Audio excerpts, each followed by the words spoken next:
Hello the internet, my name is Dain Miller, and this is Film Army's Filmmaking 101.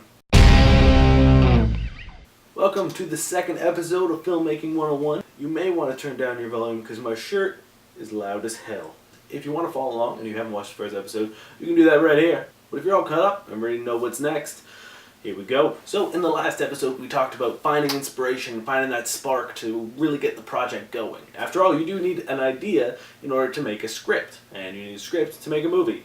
I mean, that's technically not true, but we'll get into that later. Hopefully by now you have found a spark of your own and you're ready to start making something, because today we're going to be talking about story structure. Before we actually get into scripting something, it's important to know the structure in which a screenplay follows in order to tell a good story.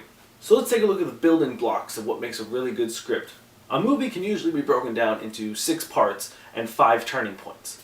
The very first part, or the first stage, is the setup. This is where we take a moment to establish the character and the world in which the character lives in, and how he interacts with it. Just so you guys completely understand what I'm talking about, I'm going to be following along these steps with an idea of my own. So the setup of our hypothetical movie is it's a young man who is an agoraphobic, which means he is afraid of leaving his house. He's scared of the outside world and he ends up being a recluse. Right now we're just getting the bare bones structure of their story. We can figure out the details later. So for now, all we need to know is this is what his situation is and this is who he is. Now the whole point of a movie, starting where it starts, is because that is when his whole life changes. So in order for that to happen, we need our first turning point, which is the opportunity. This is when our hero is presented with a chance to follow a new desire. Whether it's something he really wants or something that he didn't know he wanted, it's an opportunity for his life to change. So the opportunity that presents itself to our agoraphobic young man is he gets groceries delivered to his door because he can't go out and shop for himself. And usually it's an old man named Harold. But today it's a pretty young lady. Through an awkward exchange, they find out that Harold's retired and she's now his new delivery girl. This throws a whole wrench in his entire routine. He's not used to talking to pretty girls, he's used to talking to an old man. So now he's on the cusp of stage 2, which is a new situation. Dealing with this new delivery girl is something he's not used to. He needs to get used to it, and that's what this stage is all about. He's getting accustomed to his new situation. And maybe this delivery girl is a little antagonistic. Maybe she challenges him in ways that Harold never did. And maybe, just maybe, he has a little crush on her. As our hero gets used to his new situation, maybe things start to change in his life. Maybe he realizes something he wants. For example, maybe he wants to ask our delivery girl out on a date. And now we've come to our second turning point, and that is change of plans. This is a really important part in the film because this is sort of the point of it. This is the reason why we're watching the movie. And it leads into our third stage, which is progress. This generally takes up the largest portion of the script. This is when everything seems to fall into place. So for our agoraphobic, who's now smitten with this delivery girl, this is when he starts cleaning up his act a little bit. Maybe he was a slob before, so now he's, showering and getting dressed and wearing something really nice when she comes over. He's cleaned up, he's shaved, he's cut his hair. He's making progress and steps towards the decision he makes in the change of plans turning point, which is to ask out the delivery girl. And logically, once our hero makes the right amount of progress, it is time for him to take the big leap, and that's our next turning point. It's the point of no return.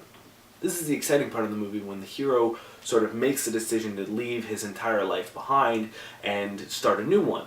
So when we saw our agoraphobic young man at the beginning, this is when he's about to change entirely, or at least try to. So the point of no return for him would be asking the girl out. I mean, once he does it, he can't take it back, and he's going to be stuck with this delivery girl who he asked out, and she's either going to say yes or no. Our next stage, stage 4, is complications. Now you might think, oh, well that means that she's going to say no. But in our little story, no, it means she says yes. The complication, however, is she wants to meet in a bar, which means he's got to leave his house. So we got really excited when she said yes, but then we realized, shit, he's got to leave the house, which he hasn't done in 5-10 years maybe. But he's crossed the point of no return and he can't take it back now. Now he has to leave the house if he wants to be with this girl. So the stakes get higher, and he prepares for his date. He steps outside. He gets out onto his porch. We're looking good. He gets down onto his street. It's rough, it's tough, but he's doing it. He gets halfway to the bar. That's when we hit our next turning point. The major setback. Our agoraphobic young man is so out of his league. He doesn't know what to do. He's overwhelmed. He's having a panic attack. He's having a full-blown anxiety attack. At this point, he's too far from home. He's too far from the bar. He's stuck in the middle. It's like he's stranded on an island. He's freaking out. And that's what instigates the next stage, the final push. So everything now seems to be lost. There's no way he's making it to this date. There's no way he's going to end up with the girl. So he's going to go back home, live in his shell, and wallow in defeat for the rest of his life. But he doesn't. He makes that final push. This is when our hero reaches down, deep down, and finds that conviction to finish whatever he started. And in this case, it's getting to the bar and having a date. This is where his change of plan, when he decided to ask out the delivery girl, all pays off. The next turning point is the climax. This is when our hero makes that final push, and he either succeeds or he fails. The climax, however, is he turns the corner to the bar and he finds the delivery girl having a panic attack as well. Why? Because this is her first date since a major breakup. She's really nervous. He's also very nervous. And they end up going on a date, not in a bar, not in a crowded place, but in a quiet park. And when he's with her, it kind of feels like he's at home, and he's safe. And it's romantic and cheesy and gross. But that's the story. And finally, the last stage after the climax is the aftermath. And that's just sort of, we get to see his life after his journey. Sometimes the aftermath is literally 2 seconds. Sometimes the aftermath is a couple minutes. So, to recap, we have a very basic story. We set up that our hero has agoraphobia, that he doesn't like leaving the house, that he's a slob. We present him with a new opportunity, which is this new, cute delivery girl entering his life. He enters a new situation in which he now has to deal with this cute new delivery girl. He decides he's going to change his life and makes a huge change of plans, and he's going to ask her out. So he has to make some progress with himself. He has to clean himself up, get himself ready to really ask her out. And once he thinks he's ready, he reaches the point of no return, and he just does it. He asks her out. And in a weird turn of events for our story, the complication is she says yes, because now he has to leave the house.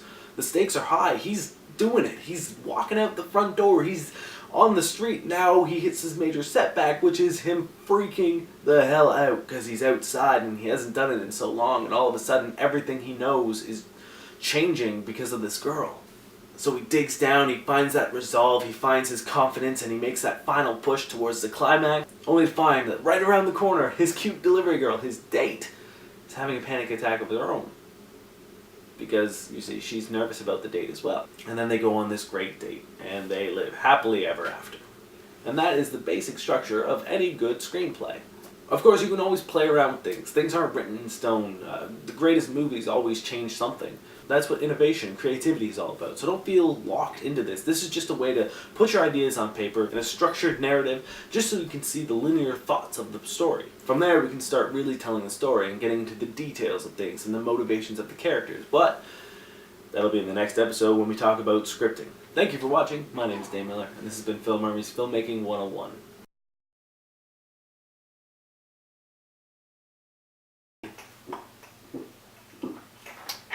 Cool, that's a cat puking everywhere.